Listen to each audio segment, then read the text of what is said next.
Good morning, কেমন আছেন? আমার নতুন আর একটা ব্লগে আপনাদের স্বাগত জানাই।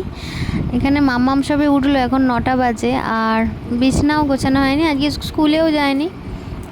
সকালে বৃষ্টি হচ্ছিল, আর এটা আমার ব্রেকফাস্ট, এটা খাবো আমি। তারপরে রান্না করতে যাব। এই যে যা বাড়ির কাছ থেকে এগুলো পার্শে মাছ এনেছিল, পার্শে মাছগুলো তরকারি করব। পার্শে মাছগুলো না বড্ড কড়ায় লেগে যায়, ওই জন্য। আর এখানে তরকারি রান্না করছি, আলু দিয়ে পেঁয়াজ দিয়ে করছি। পার্শে মাছের সর্ষে দিয়ে পোস্ত দিয়ে করলে ভালো হয়, কিন্তু ওই যে বললাম ফ্যামিলি তো, এবার সেটা একটু ভাবতে হয়, সবার জন্য ভাবতে হয় আর কি। আর এখানে ইলিশ মাছের লেজা দুটো ছিল, মাছ খাওয়া হয়ে গিয়েছিল, লেজা দুটো ছিল। আর লেজা দুটো কেউই খেতে চায় না, কাঁটা থাকে ভীষণ, ওই জন্য এই লেজাগুলো ভেজে আর মাছের কাঁটাগুলো ছাড়িয়ে ওতে ওই যে মাছের তেলটা আছে, ওই তেলটা দিয়ে পেঁয়াজ কুচি দিয়ে মেখে দিলে ওটা খেতে কিন্তু একদম অন্যরকম হয়, আর খেতে খুব ভালোও লাগে।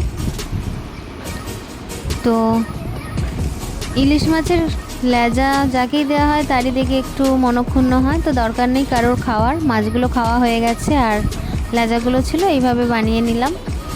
তো আজকে কি রান্না হয়েছিল বলতে, চিচিঙে দিয়ে আলু বেগুন দিয়ে একটা চিংড়ি মাছের তরকারি হয়েছিল, আর পার্শে মাছের তরকারি হয়েছিল এই যে আলু পেঁয়াজ দিয়ে, আর হয়েছিল এখানে, আর ওইটা হয়েছিল। আর রান্নাবান্না সেরে এসে দেখি মাম্মাম আর ওর বন্ধু, মানে পাশের বাড়ির, ডেকে এনে এখানে এইভাবে খেলছে, মশারি টশারি খাটিয়েছে আমার বিছানা নতুন করে, আবার ওই রকম করছে। আর কি করা যাবে, বাচ্চা ছেলে মানুষ। আর খাওয়া হয়ে গেছে, আর ওপরে উঠেছিলাম। বৃষ্টি আসার আগের মুহূর্তটা দেখতে সবসময় সবার সুন্দর লাগে। আর এখানে আমাদের ঘর হচ্ছিল, ওপর ঘরে এখন আদা খেজরা হয়ে আছে, আর একদম মেঘ ঘিরে এসছে, বৃষ্টি এলো বলে। আর নীলটনটা আজকেই ঢালাই হয়েছে, ওই জন্য ওটাকেই চাপা দেওয়ার জন্য আসা হয়েছে। ওটা না চাপা দিলে নষ্ট হয়ে যাবে, আজকেই ঢালাই হয়েছে যেহেতু। আর এখানে যে ওইদিকে আর একটা ছাদ আছে, এই ছাদ থেকে ওই ছাদে যাওয়ার সিঁড়ি করবে, ওই নিচে একটা ছাদ আছে।